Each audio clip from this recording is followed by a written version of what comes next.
안녕하세요. 반갑습니다. 무지건강 박쌤입니다. 또 한 주는 건강하게 보내셨나요? 뭐 어떻게 효소를 많이들 섭취하셨나요? 그것이 건강에 상당히 큰 도움이 되는 것도 사실입니다. 뭐 그거 하나만은 아니지만 요즘 같으면 점점 더 어려워지죠. 환경과 이런 것들이 너무 안 좋기 때문에 뭐 여러 가지로 뭐 마이크로바이옴, 장 건강도 생각을 해야 되고 뭐 사실은 근데 생명의 가장 기본 바탕이 되는 게 효소이기 때문에 양질의 단백질을 많이 드셔야 됩니다. 어쨌든 간에 지난주에 이어서 이제 45페이지에 흰머리가 나는 이유와 효소와의 관계. 요즘 젊은 사람들도 뭐 되게 많죠. 머리카락이 희끗희끗한 매력적인 중년 남성을 로맨스 그레이라고 하는데 효소 영양학적 관점에서는 버려진 셈이므로 멋있다기보다는 조금 처량한 느낌이 든답니다. 예? 좀 슬프네요, 그죠? 뭐 이거 효소 문제도 있고 여러 가지 문제도 있습니다. 사실 머릿속에는 이제 뭐 수분도 관련이 돼 있고요. 뭐 하여간 그렇습니다. 그래서 멋있는 게 아니랍니다. 예. 그러면 인간의 효소 저장량은 몇 년분일까라고 이제 47페이지에 시작이 되는데 그럼 몇 살까지 살 수 있을까라는 얘기하고 동일시될 수 있다라는 얘기죠. 반드시 먹고 그게 이꼬로 되는 얘기는 아니긴 합니다만은 필자는 인간의 효소 저장량이 150년분 정도는 된다고 생각한다. 잠재 효소. 평생 동안의 생산 능력이라고 바꿔 말해도 무방하다. 어디까지나 낭비하지 않았을 때라는 전제가 붙기는 하지만 말이다. 너무 많이 먹게 되면 문제가 된다라는 얘기죠. 그래서 이제 48페이지에 효소를 보조하는 비타민과 미네랄. 우리는 대량 영양소하고 미량 영양소 그래서 비타민, 미네랄을 굉장히 강조하지 않습니까? 보통 그렇지만 이 저자께서는 효소를 보조하는 게 비타민과 미네랄이다라고 얘기를 하세요. 완전 효소는 미네랄과 비타민이 없이는 활성화되지 않는다. 수용성 비타민, 특히 비타민 B군은 몸속에서 대사에 관여하는 보조 효소의 구성 재료로서 중요한 생리 기능을 한다. 이거 정말 그래서 제가 그 비타민 B군을 그렇게 강조하는 이유 중에 하나가 이거거든요.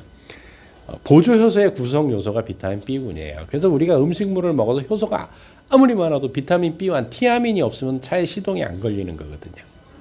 기름이 이빨이 차 있는데 시동을 걸 수 있는 키가 없는 거예요. 비타민 B와안이 없으면.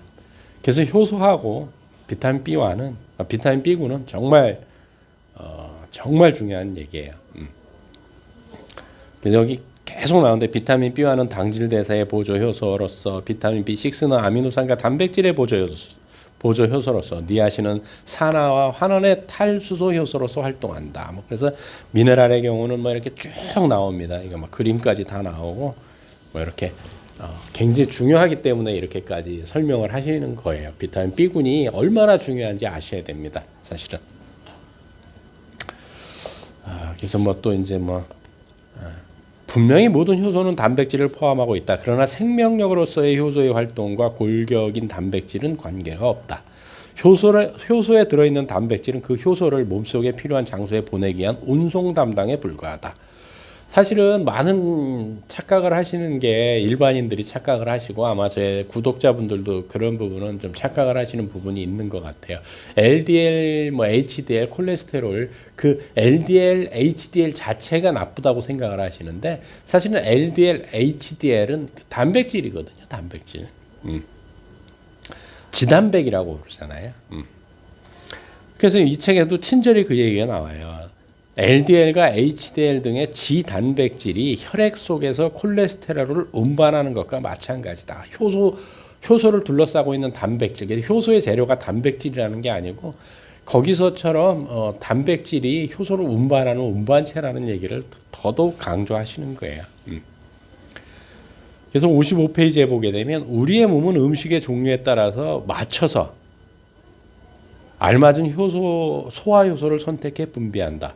탄수화물을 섭취하면 아밀라아제, 단백질을 섭취하면 프로테아제, 지방을 섭취하면 리파아제 등 이런 효소들이 그때그때에 맞춰 적절하게 필요한 만큼 분비되는 것이 적응 분비의 법칙이며 이것이 정답이다. 그러니까 무엇을 먹어도 몸은 자동으로 조정을 해준다라는 거죠. 그렇게 돼 있다라는 거예요. 이렇게 해서 이제 효소에 대한 얘기가 기본적인 베이스가 되면서 1장이 끝나고요. 파트 2는 이제 그럼 효소는 우리 몸에서 어떤 활동을 하는가? 그래서 앞에서도 효소는 크게 두 가지라고 했지 않습니까? 소화효소와 대사효소. 그래서 이제 58페이지에는 소화효소하고 대사효소에 대한 얘기가 나옵니다. 소화효소는 문자 그대로 몸에 들어온 음식물을 소화하는 효소다. 대사효소는 이화와 동화 등 생명 유지를 위해 유기체가 일으키는 일련의 화학 반응을 중개하는 게 대사효소다. 그래서 건강한 사람의 같은 경우 소화효소를 적게 쓰고요. 대사효소를 이렇게 많이 쓰고요. 건강하지 않은 사람은 소화효소를 많이 써버리기 때문에 대사효소를 쓸 게 없는 거죠. 그래서 옛날부터 소식하면 장수한다라는 얘기가 이 얘기인 거예요. 그래서 이제 소화효소의 종류가 쭉 나열됩니다. 61페이지부터 61, 62, 63페이지까지 쭉 나열되는데 뭐 침샘에서는 이제 뭐 아밀라제, 그 다음에 이제 펩신, 리파제, 뭐 렌닌, 그 다음에 뭐 아미노펩타제, 뭐 디펩타제, 락타제, 포스파티아타제, 말타제, 수크라제, 트립신, 키모트립신, 아밀라제, 리파제, 뭐 침샘에서 나오는 거 이렇게 쭉 해서 이게 다 나옵니다. 영양을 보급하려면 3대 영양소를 중심으로 몸속에서 합성되지 않는 9종류의 아미노산과 13종류의 비타민, 19종의 미네랄이 필요하다고 한다. 즉 매일의 식생활에서 이들 영양소를 섭취하는 것이 중요하다. 그런데 과연 우리가 이것들을 섭취하겠냐는 거예요. 현대인들의 식습관 패턴을 가지고 과연 이런 것들을 섭취할 수 있을까 한번 퀘스천 마크를 붙여보셔야 합니다. 63페이지에 되게 재밌는 얘기를 해요. 풀만 먹는 소가 근육을 만들 수 있는 이유, 이것도 다 효소 때문이다 라는 얘기를 하는 거죠. 고기만 먹는 사자는 비타민C를 어떻게 보충할까? 아까도 말씀드렸지만 내장을 먹으면서 그러는 거죠. 그래서 66페이지에 비타민C는 생체의 물질 대사의 다양한 형태로 관여한다. 가장 중요한 생리작용은 콜라겐의 합성이지만 근육, 혈관, 피부, 뼈를 강화하고 노화의 원인이 되는 과산화 지질의 생성을 억제하는 등 몸의 기능을 정상으로 유지하는 데 없어서는 안 될 영양소다. 비타민C가 부족하면 혈관이 약해지거나 감염증에 걸릴 위험성이 높아지는 등 생명 유지에 큰 지장을 초래한다라고 얘기를 합니다. 비타민C는 생명의 불꽃입니다. 그냥 많이 드시면 돼요. 그런데 많은 의사 선생님들이 TV에 나와서 그랬죠. 비싼 오줌 쌀 필요 없다고. 비싼 오줌 쌀 필요 있습니다, 사실은. 그래서 67페이지에 소화효소를 낭비하면 일어나는 위험한 현상 해가지고 이제 췌장액은 췌장에서 만들어져 소장의 12지장으로 분비되는 소화액으로 3대 영양소를 전부 분해할 수 있는 만큼 다양한 소화효소가 들어있으며 포유류의 소화 흡수에 중요한 역할을 한다. 즉 췌장액이 빠져나간 동물들은 몸속에서 이러한 기능을 하지 못한 것이다 라는 얘기하는 거죠. 뭐냐면 소화가 안 되는 걸 얘기를 하는 거예요. 한편 췌장액과 마찬가지로 12지장으로 배출되는 소화액으로 지방을 유화해 부드럽게 만들어 소화 흡수하기 쉬운 형태로 변환하는 담즙은 아무리 몸에서 빼내도 생명에 지장을 주지 않는다는 사실이 동물 실험을 통해 밝혀졌다. 그런데 췌장이 계속 빠져나가게 되면 죽는다라는 얘기예요. 쥐 실험으로 일주일 만에 죽었대요. 개를 가지고 이제 했는데 효소를 뺐더니 이런 현상들이 일어났다라는 거죠. 인간도 마찬가지겠죠. 그럼 효소를 소모시키는 식생활은 어떤 거냐라는 거죠. 네. 인스턴트와 레토르트 등의 가공식품, 백설탕이 들어간 식품에 들어있는 첨가물 등이 실험에서 췌장액을 뽑아내기 위해 사용한 관의 역할을 하고 있다. 또한 설탕 이외에 고 GI 식품, 이건 혈당이죠. 당 지수, 혈당이 높은 지수예요. 고단백 식품, 잔류 농약, 트랜스 지방 같은 나쁜 기름, 가열 처리되어 효소가 없는 식품 등도 같은 역할을 한다. 효소를 빼내는 관 같은 역할을 한다는 거예요. 이런 식품을 대량으로 섭취하는 식생활은 자연스러운 식생활에서는 있을 수 없는 많은 효소의 소비를 유발한다. 잘못된 식생활을 하면 몸속의 효소가 계속 소화효소로 동원되어 낭비된다. 그 결과 효소의 비축량이 급격히 줄어들고 잠재 효소가 눈에 띄게 감소하며 이 때문에 대사나 해독에 사용해야 할 효소가 절대적으로 부족해지고 만다. 심각한 거죠. 그래서 이제 뭐 70페이지에 고 GI 식품 그래서 그레뉴당 얼음설탕이라면 뭐라고 하겠어요. 뭐 이런 설탕이 일본에 있는지 모르겠지만 아이스크림 같은 것도 얼음설탕에 해당되지 않을까요? 네, 삼원당, 사탕, 흑설탕, 단팥빵, 도리야끼 뭔지는 모르겠고요. 바게트, 물엿, 식빵, 감자, 전병, 벌꿀, 찹쌀떡, 쌀국수, 우동, 찰떡, 흰쌀, 케이크, 찹쌀, 핫케이크, 도넛, 초콜릿, 당근, 메이플 시럽, 마카로니, 중화면, 또 빵가루, 옥수수, 카스텔라, 소면, 크루아상, 아이스크림, 파인애플, 파스타, 참마, 호박, 토란, 밤, 소바, 오븐도쌀, 호밀빵, 현미, 오곡밥, 고구마, 우엉, 당면, 아몬드, 땅콩, 호두파이, 파스타치오. 마지막에 보면 밤부터 파스타치오는 저 GI 식품입니다. 앞에 처음에 했던 게 이제 고 GI 식품들이고요. 고 GI 식품들은 좀 피하시라는 거예요. 71페이지에 소장에서 흡수된 영양소는 혈액을 통해 온몸으로 운반되어 각 장기의 골격 등을 관장하는 근원이 된다. 우리는 그 에너지를 사용해 숨을 쉬고 생각을 하며 말을 하는 등 일상생활을 하고 있다. 뿐만 아니라 자가 면역력이나 자연 치유력을 갖추고 세포 분열이라는 형태로 세포를 새로운 세포로 교체해 나간다. 이 과정이 바로 우리가 흔히 말하는 신진대사다. 인간은 평생에 걸쳐 이 행위를 계속한다. 그런데 소화효소로 많이 써버리면 어떻게 돼요? 이 신진대사를 돌릴 수가 없는 거죠. 항산화라는 건 아시죠? 그러니까 산화, 몸이 쇠가 녹쓰는 거, 우리 몸 세포들이 녹슬어 가는 것도 산화라고 하는데 최고의 항산화 물질 역시 효소다. SOD, 슈퍼옥사이드 디스뮤타제, SOD 그냥 줄여서 SOD는 최초로 발생하는 활성산소인 슈퍼옥사이드를 제거한다. 글루타치온 페록시다제는 다음에 발생하는 활성산소인 과산화수소를 공격한다. 이와 같이 에너지 하나를 봐도 생산해서 그 부산물인 활성산소의 처리까지 효소가 많은 역할을 담당하고 있다. 그러니까 없으면 안 된다는 거예요. 효소는 우리 몸에 아주 필수적인 요소라는 거고요. 간의 해독에 대한 얘기를 하는데 제1단계에서 중화되지 않은 동물이 나왔을 경우 제2단계로서 그 동물을 황산염이나 아세틸기, 메틸기, 글루크론산, 아미노산 중 하나에 결합시켜 물에 녹는 상태로 만든 다음 신장에서 배출한다. 이것을 포합 반응이라고 한다. 글루타치온 포함, 황산 포함, 포합이요. 포합, 글루클론산 포합, 아세틸 포합, 체포하는 거예요. 그러니까 아미노산 포합 등 여러 가지가 있는데 이때도 포합을 관장하는 효소가 활동한다. 몸속에 침입한 바이러스나 세균 등 일정 수준 이상의 커다란 이물질은 탐식기인 쿠퍼세포가 처리한다. 그러나 이 쿠퍼세포가 세포를 퇴치할 때나 간세포가 해독을 할 때나 활성산소의 발생을 피할 수는 없다. 그 활성산소를 처리하는 것이 글루타치온이라는 활성화 물질인데 글루타치온 페록시다제라는 대사효소가 이 글루타치온을 활성화시킨다. 그래서 요즘 보게 되면 글루타치온 제품들이 많지 않습니까? 나오는 다 이유들이 있는 거죠. 또 82페이지에 보시게 되면 심근경색증이나 뇌경색을 일으키는 죽상동맥경화증을 방지하는 것도 혈전용의 효소라고 하는 효소다. 그러니까 심근경색이나 뇌경색을 예방해 주는 것도 뭐라고요? 효소라는 거죠. 그래서 효소를 굉장히 아껴 쓰셔야 됩니다.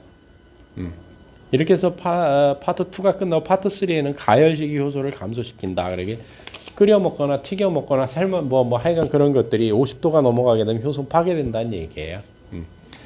그래서 89페이지에 인간은 조리에 불을 사용하게 된 뒤로 수많은 병에 시달리게 되었다. 근데 이 단어만을 가지고 이건 이제 완전히 효소의 입장에서 본 거지만 근데 불을 익혀 먹었기 때문에 인간의 뇌가 커질 수 있었거든요. 그건 사실이에요. 그러면 우리는 서서히 더 아직도 어떻게 보면 이렇게 발달된 사회에 사는 게 아니고 아직도 크로마뇽 수준이나 아니면은 자바인 수준에서 조금 더 진화된 정도로 살 수밖에 없는, 아직도 어쩌면 우리가 청동기 시대 정도에 살고, 그것도 안 갔을 수도 있어요 사실은. 아직도 석기 시대에 살고 있을지도 모릅니다. 인간은 조리에 불을 사용하게 된 뒤로 수많은 병에 시달리게 되었다. 그 근본적인 원인은 식이효소의 부족이다. 인류의 역사는 질병의 역사이기도 하다. 발굴된 유골을 조사해본 결과 불을 사용하기 시작한 네안데르탈인에게는 이미 관절염이 있었다는 사실이 증명되기도 했다. 네, 그 사실이에요. 지구상의 모든 생물 가운데 인간과 인간이 키우는 애완동물, 동물원에 있는 동물만이 효소가 들어있지 않은 음식이나 먹이를 먹는다. 또한 생활습관병 같은 병도 인간과 인간이 키우는 동물만이 앓는다. 예. 그런 병은 뭐 한두 가지가 아니죠. 그래서 이제 뭐 이 저자께서는 효소가 파괴돼서란다는 얘기를 더 하는 거죠. 98페이지에 그러니까 이제 효소를 파괴하지 않는 방법들이 나와 있어요. 50도씨 세척과 냉동도 효소를 이용한 방법이다. 그래가지고 이제 가공하지 않은 동식물에는 수많은 효소가 있는데 이 효소를 식이효소라고 부른다. 인체가 스스로 만들어내는 체내 효소와 달리 외부에서 얻는 것이므로 체외 효소라고도 부른다. 앞에서 말씀드렸죠. 효소는 열에 약하지만 적당한 열을 가하면 효력을 최대한으로 발휘한다. 효소의 활성이 가장 높아지는 온도가 일장에서 얘기한 최적 온도다. 보통 50도 이하지만 인간은 체온에 가까운 38도에서 40도 사이에 가장 활발하다는 거죠. 하웰 박사는 식이효소의 이 작업을 사전 소화라고 불렀다. 음식물 속에 있는 효소는 그 음식물이 입속에서 잘게 부서져 세포가 파괴된 순간부터 그 힘을 발휘한다. 이것은 인간의 소화효소가 일을 시작하기 훨씬 전이다. 이 사전 소화로 음식이 어느 정도 분해되면 인간은 다음에 본격적인 소화 단계에서 사용할 소화효소를 그만큼 적게 만들어도 된다.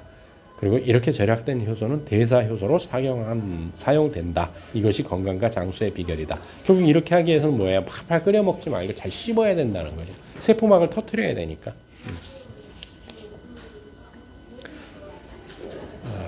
그래서 어쨌든 간에 효소가 우리 생명을 좌우한다는 얘기인 거고. 106페이지에 보면 췌장이 비대해지고 뇌가 작아진 인간. 그래서 이제 췌장의 크기를 소나 말, 양 등의 동물과 비교하면 인간의 췌장은 몸무게 대비 2에서 2.8배나 크다. 이는 효소가 없는 가열식을 먹기 때문이다.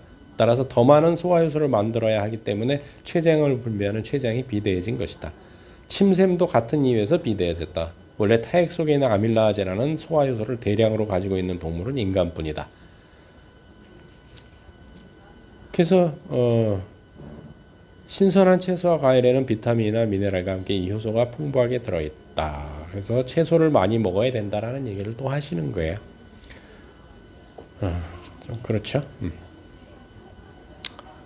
효소에는 위산에도 효력을 잃지 않는 것과 위산의 효력을 잃는 것처럼 보이지만 소장에서 되살아나 다시 활동하는 것이 있다. 즉 위산에 완전히 효력을 잃는 효소는 없다.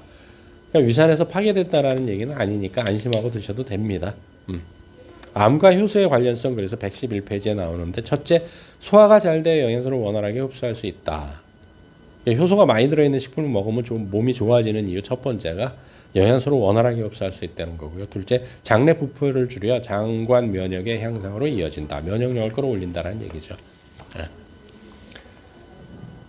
또 이제 미세순환 불량은 병을 일으키는 원인의 최종 단계다. 특히 눈과 신장, 뇌, 자궁, 난소 등 혈액순환이 필요한 장기는 더 큰 타격을 받는다.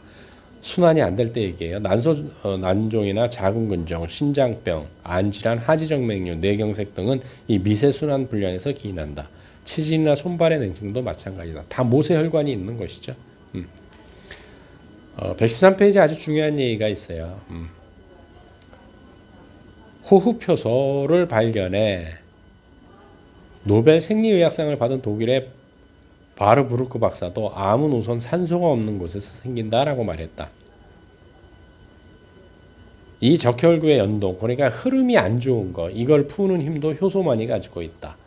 암은 산소가 없는 곳에서 발생합니다. 암은 산소가 없는 곳에서 발생하기 때문에 잘 생각을 하셔야 됩니다. 그러니까 산소가 부족하다는 얘기는 결국 몸에 독소가 많다는 얘기예요. 독소가 많기 때문에 어때요? 암이 생길 수밖에 없는 거라는 거죠. 현대인들이 암이 많이 발생하는 가장 큰 이유는 한 가지 제일 먼저 꼽을 수 있는 건 오래 살기 때문에 그래요. 예전에는 환갑잔치를 했습니다. 지금은 환갑잔치 할까요? 생각을 해보십시오. 그렇기 때문에 암이 발현하기 전에 다 세상을 떴기 때문에 암이 그렇게 심각한 병은 아니었어요, 사실은. 근데 지금은 100세 시대이기 때문에 암에 걸릴 수밖에 없는 거예요. 두 번째, 효소가 원활하게 많이 담긴 음식을 안 먹기 때문에 생기는 이유도 그 중에 하나입니다. 그렇기 때문에 몸에 독소가 많이 생기고, 그 독소를 없앨 수 있는 게 뭐라고요? 효소잖아요. 이 말은 깊이 생각을 해보셔야 될 겁니다. 다음 주에 뵙도록 하겠습니다.